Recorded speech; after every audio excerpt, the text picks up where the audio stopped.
কি করে ডাক্তার তো কত কিছু বলছে। তুই আবার কি করো?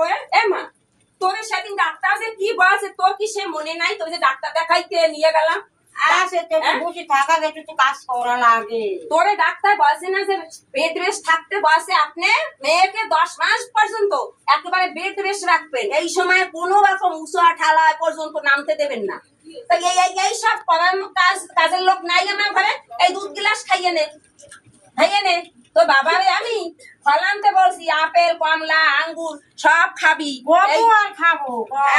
তাও খাবি। শোন, তুই যাতে সুস্থ থাকো, সুস্থ থাকো, যাতে তোর এই দিন কয়টা সকালে ভালোভাবে যায়, ভালোভাবে তোর হয় সবকিছু।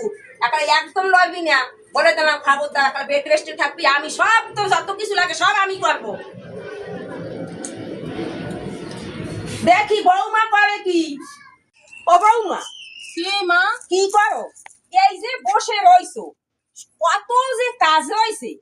এই বিকালে ঘর ঝাড় দেওয়া, রান্না বান্না, এই যে মাঠে গাড়িতে লোকজন আসবে, কত রকমের কাজ। তা তুমি যে বসে রইছো কেন? বাচ্চা গাছটা কি আমাগো আর হয় নাই, না খালি তোমাগোই এই হইবে?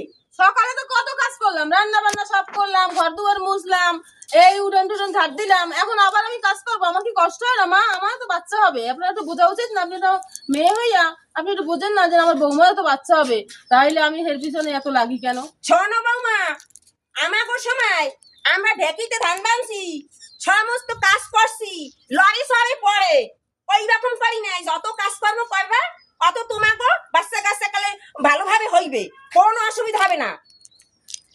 শোনো মা, তুমি বৌদির সঙ্গে এরকম ব্যবহার করো, বলো আমাকে দুধ খাওয়ালা, ফল খাওয়াইলা, বললা কিছু করতে হবে না, আর তুমি বৌদিকে এরকম কেন বলো? হ্যাঁ, মেয়ের চোখে দেখতে পারো না বৌদিকে? আবার তুমি ফোনে কি বলছো? বলি একটুখানি ফল একটু দুধ বিকেলে আনার জন্য।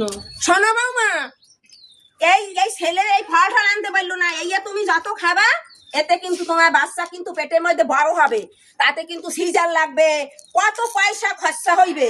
তুমি এইসব একদম খাইও না। আমরা কি করছি, ওই খালি 25 জন 30 জন মানুষ হয়েছে, হোটেল খালি কড়াই পুষতে ভাত খাইছি, হেতে কি আমার ঘুমাইয়ে পোলা হয় নাই? ঠিক আছে মা, তাহলে আমি কিছুই খাবো না।